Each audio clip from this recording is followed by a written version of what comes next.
Hey guys, welcome back to Strength Coach Basic Training. This is the fifth week, and we're talking about the history and role of strength and conditioning and the role of strength and conditioning coaches.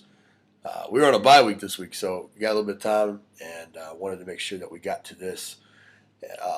Very important that you understand the history behind strength and conditioning, that you understand that the profession itself is very, very young when you compare it to professions like law and medicine and those types of things, education. It's a very relatively um, infant uh, profession, and we're still trying to define it. And to be honest with you, I don't know if we've done a great job of defining it, but there are some resources out there that I want to make you aware of, and let's talk a little bit about what it took for us to get to our current status.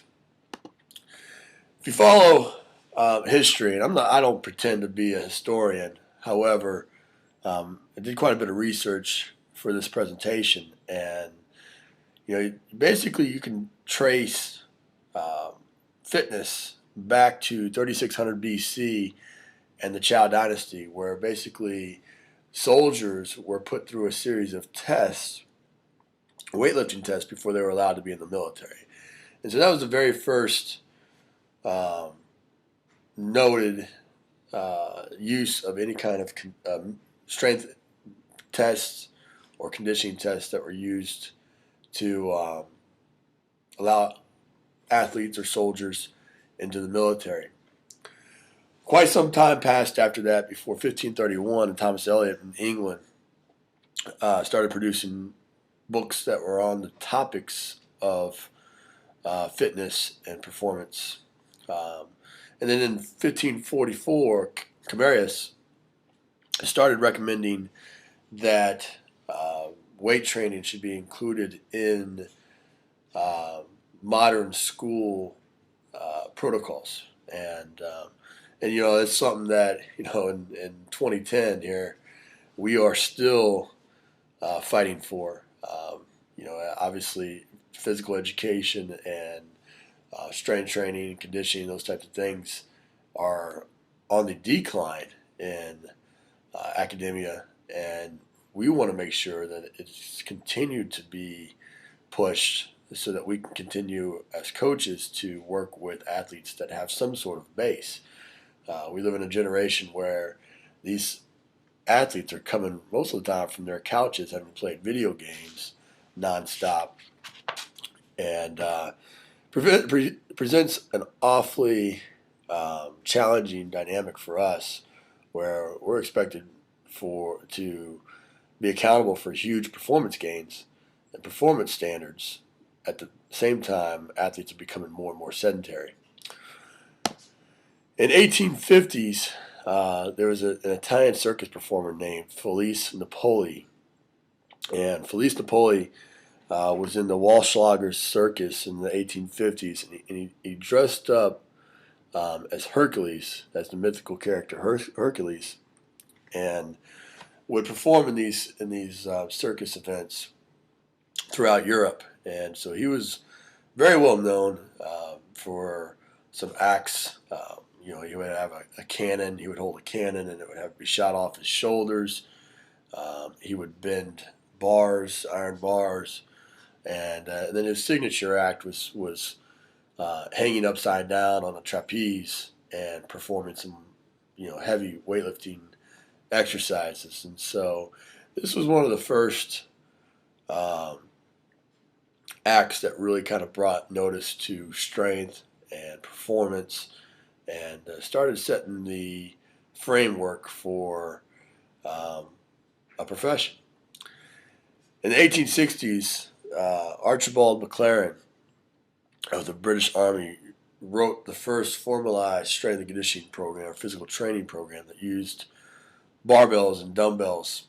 And he wrote it for the British Army, and it was a training protocol that they would put their soldiers through on a regular basis. And that was the first example of any kind of formalized training program that that dates back to those times.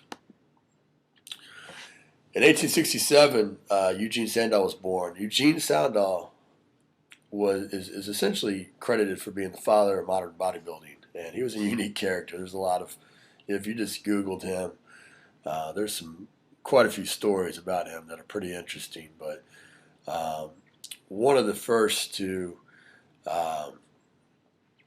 kind of popularize modern bodybuilding, but then wrote a book named Life is Movement that was endorsed by several U.S. presidents, was endorsed by various royalty, and you started to put training, any kind of physical training, on the forefront of politics, which was pretty unique.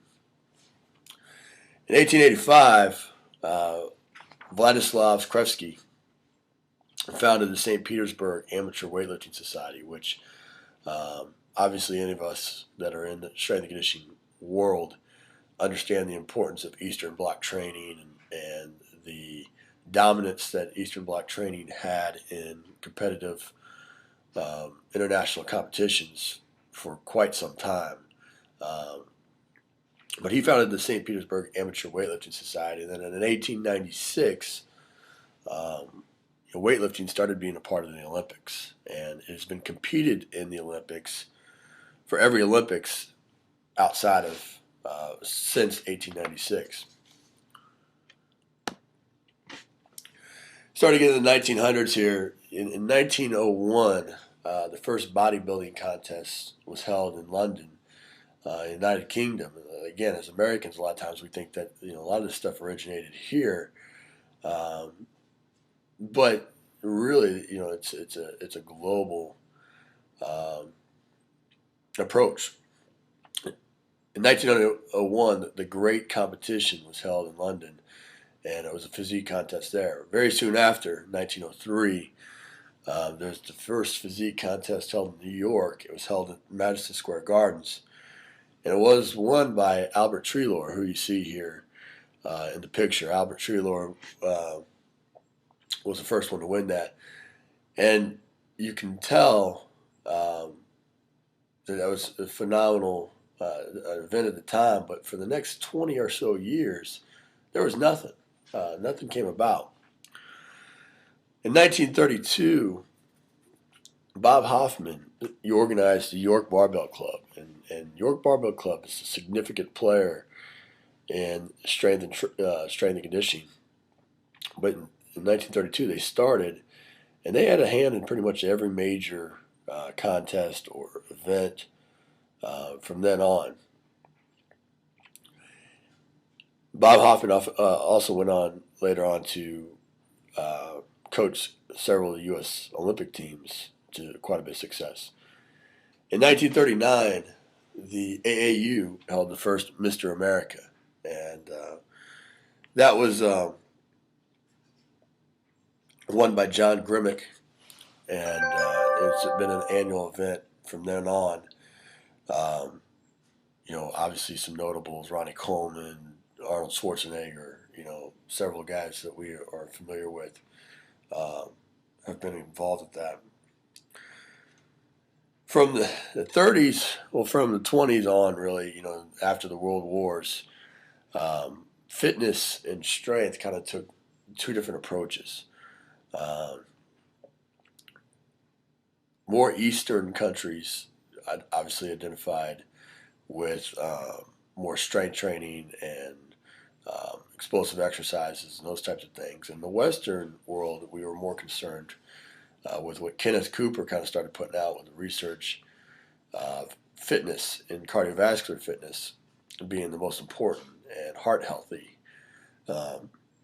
Obviously, we know that there's a balance between the two now, but at the time, those were kind of the two avenues and really the two approaches that kind of most people went down. 1958, Alvin Roy, who you see pictured here, was the first collegiate strength coach. And he was a former competitive Olympic lifter and brought to LSU the Olympic lifts and organized a program. 1959, they had a back that was drafted. Billy Cannon was drafted by the San Diego Chargers, and Billy Cannon went out to San Diego and started singing the praises of the strength program at LSU, where they had won a national championship the year before. And then so the coach at San Diego hired Alvin Roy, and he was also the very first pro strength coach. In the 1960s, powerlifting started becoming part of the equation, and the first powerlifting meet was held in 1964 as well. During that time, Boyd Epley was hired at Nebraska. Boyd was a track athlete at Nebraska and was was involved in some lifting competitions, and became the first person there to organize any kind of strength program in the Big 12, and then obviously was a major player in the history of strength conditioning, with helping starting the NSCA in 1978. And in 1978, and with the NSCA starting, that's really when we started seeing research come about with strength and performance. And obviously the rest is history then, with where we've been able to take this thing by the amount of research that's been done. So a significant time, a significant foresight by Boyd, Coach Epley there.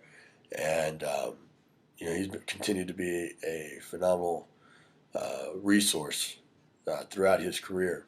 And then success in Nebraska is second to none. Without going over that, in 1971, the Powerlifting World Championship was held as well. So kind of takes you through a brief timeline of events. So early on in strength and conditioning, they had three avenues to really kind of turn towards. Those early strength coaches, they can turn to the Olympic lifting group, and so Alvin Roy is a prime example of that.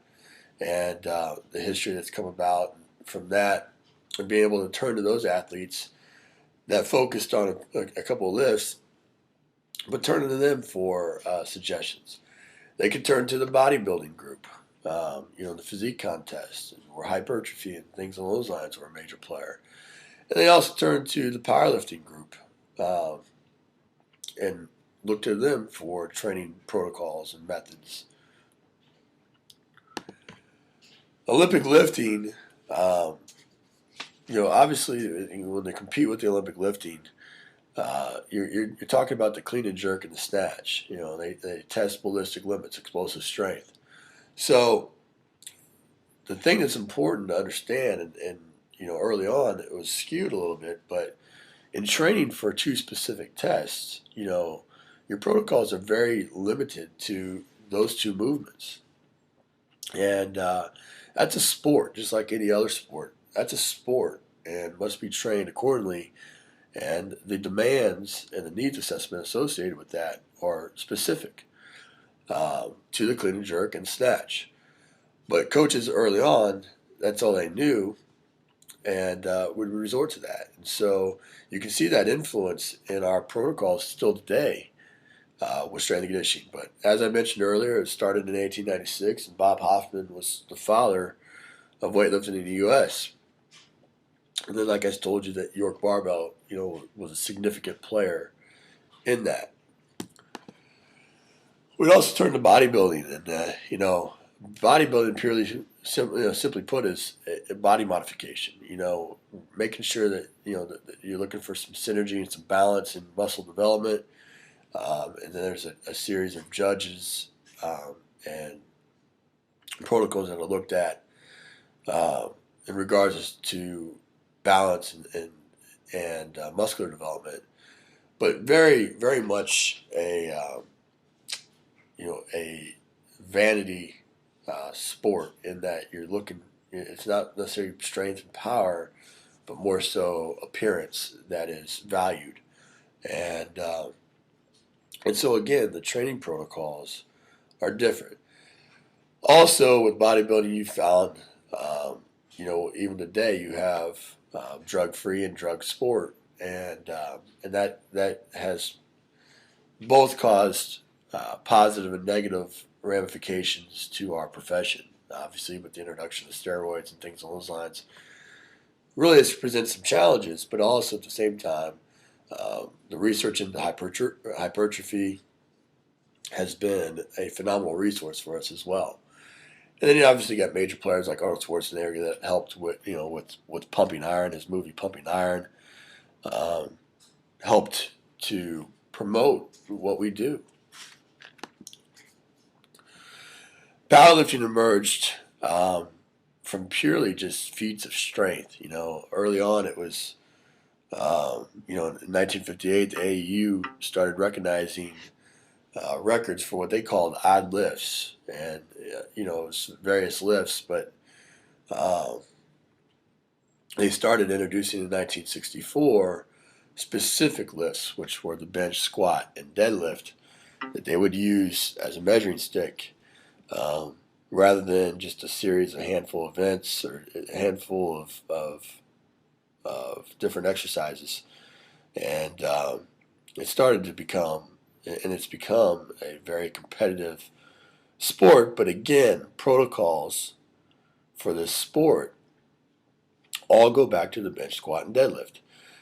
Again, you can see those in our programming now, even today, with protocols specifically valuing just the bench press, just the squat, or the clean or deadlift, depending on where you're coming from.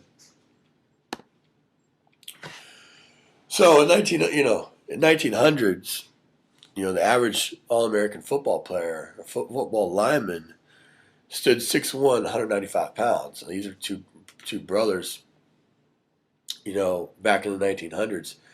And if you look at them combined, they would equal basically what Aaron Gibson in 2002. Now, I couldn't find a 2002 picture of Aaron Gibson, but this is back when he was, I think 2 years later, when he was with the Dallas Cowboys, or 2 years earlier when he got drafted by the Detroit Lions. But 2 years later, when he was with the Dallas Cowboys, he became the first NFL lineman that surpassed the 400-pound mark. And this is a 6'6", 400-pound guy. These are two guys that are roughly 195 pounds. It's pretty amazing, the evolution of sport, the evolution of strength, and the performance variables. This guy probably ran just as fast as these two did, probably twice as strong, and carrying a significant more of body fat. But you can look to the years of time. Excuse me. In the 1950s, the average lineman was 6'2" and 220. In 1984, it was 6'4" and 268 pounds. But then evolving now to where most of your offensive linemen are somewhere in the 340, 350 range at the NFL level. Wasn't just limited to football. If you look across various sports, in 1968, you can see the evolution of strength and conditioning, but you can also see just the evolution of athletes in general and the performance. But Bob Beamon in 1968 won an Olympic world record in the long jump at 6'3", 154 pounds. 6'3", 154 pounds. At this point right now, if I had a player that was under 160, I'd be fired probably. This guy's 6'3", 154 pounds. It's phenomenal. You can look at the 1972 Olympic team, and you had a player on the 1972 men's basketball Olympic team that was 6'6", 180 pounds. Amazing frame at 6'6", but then only 180 pounds. So sport has changed quite a bit, and it's resulted in us having to create a strength and conditioning professional position to be able to handle the stresses of sport and the advancement in those athletes and their strength and power. We've created this position, this strength and conditioning coach position, and obviously I think it's the greatest profession in the world, but still a profession that is being defined. So the National Strength and Conditioning Association put out a strength and conditioning professional standards and guidelines and they've put out a practitioner definition. And this was put out in 1996 and then again in 2004. But still leaves a lot to be defined. But in the interest of being specific, I want to read the definition to you. The strength and conditioning practitioner definition is certified strength and conditioning specialists are professionals who practically apply foundational knowledge to assess, motivate, educate, and train athletes for the primary goal of improving sport performance. They conduct sport-specific testing sessions, design and implement safe and effective strength training and conditioning programs, and provide guidance for the athletes in nutrition and injury prevention. Recognizing their area of expertise is separate and distinct from the medical, dietetic, athletic training, and sport coaching fields, certified strength and conditioning specialists consult with and refer athletes to these professionals when appropriate. Again, this is a comprehensive definition, but it still leaves a little bit to be defined. Strength and conditioning involves the combined competencies of sport and exercise science, administration, management, and teaching and coaching. So that, not only are we having to have this scientific foundation of education, but we turn around and we have to study admin and management. I manage 440 plus athletes a day, a full-time staff, the flow of a room. You start taking in the fact consideration the teaching and the coaching part, seeing all the current trends and addressing and implementing effective teaching and coaching protocols. Additionally, you must comply with various laws and regulations while responding to instances of potential injury and related claims and suits. In that same standards of care, the standards and guidelines that put out by the Strength and Conditioning Association, they came up with 9 standards and guidelines that we're responsible for staying on top of. And these are legal standards and guidelines that could come back to haunt you as a strength and conditioning professional if you're not on top of them. So very important to stay abreast. I would highly recommend you read that study that came out. But the 9 standards and guidelines, the 9 standards, one was pre-participation screening and clearance, just making sure that you've done that and checked with that. Now, for us, ours is handled by our sports medicine staff, but we have doctors come in and we test for pretty much everything. Addressing and making sure that the entire staff has the correct qualifications. Your personnel has the appropriate certifications and qualifications. So an exercise science degree, a certification, all responsible, making sure that you have that in your department. Program supervision and instruction, facility and equipment setup and inspection, emergency planning and response, records and record keeping, equal opportunity and access, participation in strength and conditioning activities by children, and then supplements and ergogenic eggs and drugs, making sure you have an understanding and a working knowledge of all those areas and that you're addressing those areas with your athletes. But all these things can lead to potential lawsuits if not addressed. Our scopes of practice as strength and conditioning coaches cover 2 domains: the scientific foundations, the exercise sciences, anatomy, exercise phys, biomechanics, and nutrition.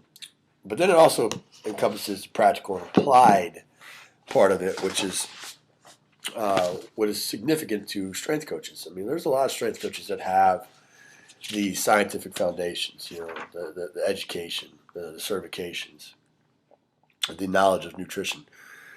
But then when you get into that practical applied, the program design component, the exercise techniques, the organization and administration, and the testing and evaluation, this is what separates strength coaches typically, and this is what's valued so much by strength and conditioning professionals, making sure that you've had experience with that.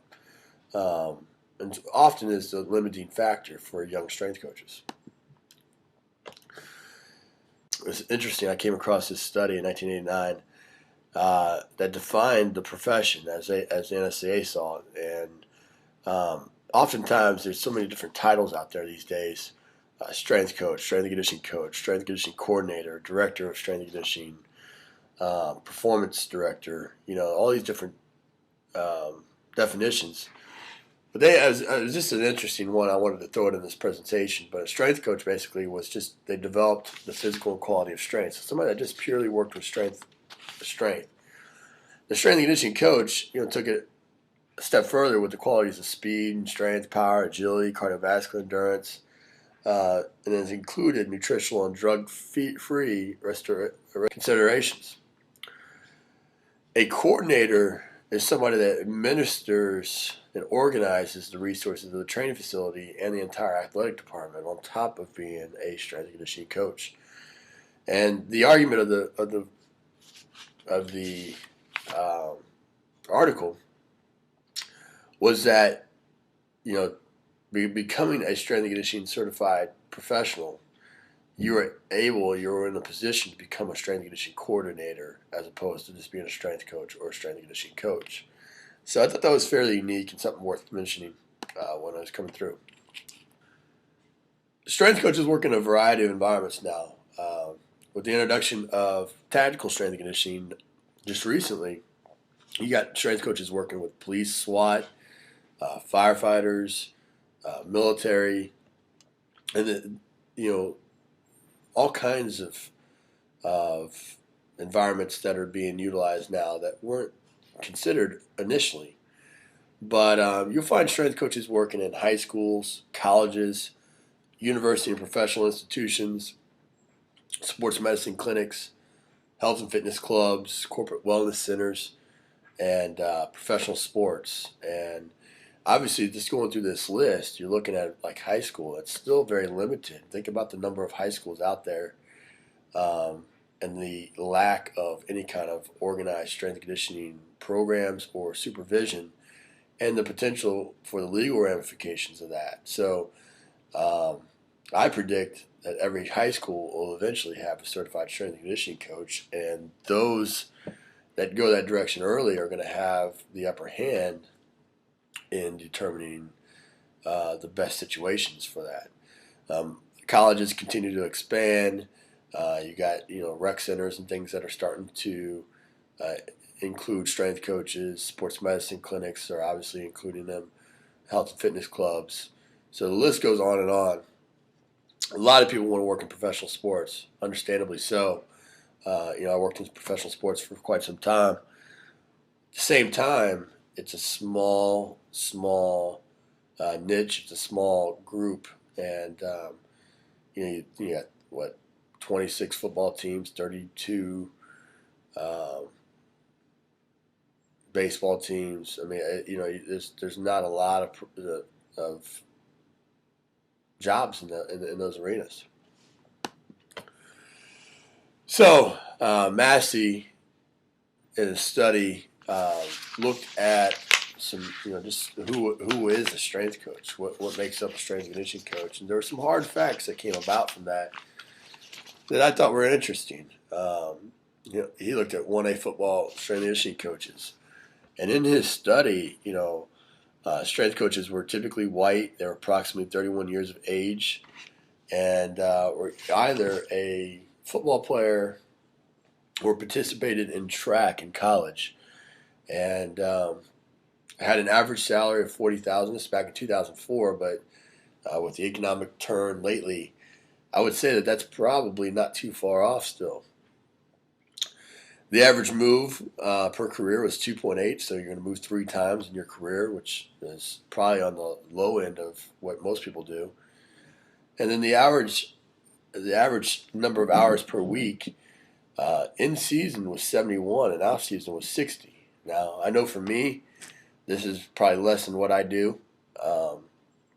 For some, that may be more than what they do, but I would say that's probably a pretty good average. So people that value their time a tremendous amount, or value vacations or value money, that's going to have a hard time, and that's why this profession has a lot of turnover. Likewise, if you didn't play football, you didn't participate in track, that's not. I'm not saying these things to discourage you. However, those are obstacles that you're going to have to overcome. I typically tell our interns that if you weren't a football player or you weren't in track, then find some sort of competitive experience to put on your resume. Whether you go throwing yourself into a couple of powerlifting competitions, or Olympic lifting competitions, or do some bodybuilding, or get into like a mixed martial art, something along those lines. Those things all benefit you and show that you're a competitive athlete. Early on, you're not going to have a lot of satisfaction, just because it's going to be a lack of money. It's going to be a lot of hours. It's going to be a lot of responsibility, and you're going to struggle. But as you stay in the profession, you'll value the relationships. You'll value you'll make adjustments in your administrative abilities, your management abilities, and that'll help you to have some of these things start to make sense for you. And it's one of those things that I agree with this statement. At the same time, the old adage of "I'd work for free" is very much something that you have to have if you're going to be in this profession. In 1998, Tim Layden wrote an article that about strength coaches and described strength coaches as being second only to the head coach, a close second, in the influence they hold over the players and their role in steering a program towards a national championship. And he followed a couple strength coaches and described the various roles that strength coaches play in their athletes' lives. And those included, trainers, and being a trainer, being a dietitian, being a spy, being a counselor, surrogate parents. And he likened their offices to being some sort of a confessional for athletes. And, I thought that really kind of hit things on the head. We play a lot of roles, we have a lot of duties, and the relationship part of it is probably the most important. But some of the duties that are out there, we conduct training sessions for the athletes. If you have department-wide duties like I do, 17 sports, you're talking 440 athletes. Disciplining the athletes for infractions of team rules. I mean, oftentimes we're looked at as the muscle. And, although I discourage that and try to put that back on the coaches, we still handle our we enforce the team rules as they apply to us. Obviously, we have a recruiting responsibility, and we have to be able to sell this program. If you don't believe in your program, don't believe in the university, it's hard to convey that message to those recruits. But we have that role. We a lot of times we're the professional scout liaison, or we're discussing athletes for the next level. We just had some pro scouts leave my office not too long ago. We're sideline managers. It helps with making sure it's often called a get back coach, but it's still a responsibility that has to be maintained. And during game day, we're the most likely ones to be able to do that. Additionally, serving as managing the time, making sure that we get all our athletes out there on time, and that we're managing the time during halftime.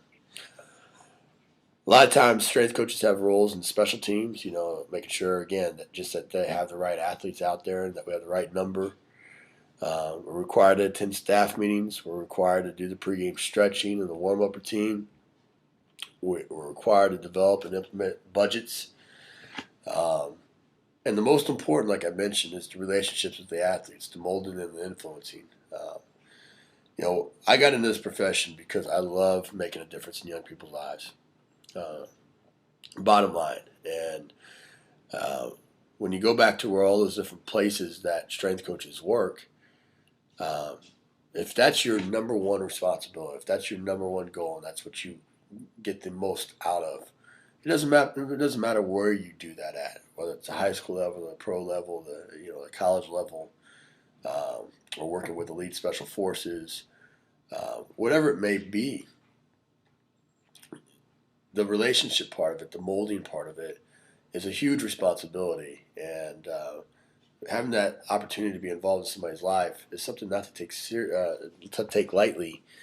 And because you never know, you may be the one person that athlete feels like they can come to for things. I've had athletes in my office for everything you can imagine, think of, and it's one of the most rewarding times for me to be a part of that. So value that, but understand that it goes beyond the X's and O's of program design, because that's a lot of times what strength coaches think is, I'm just going to write programs and they're going to do them and they're going to love them.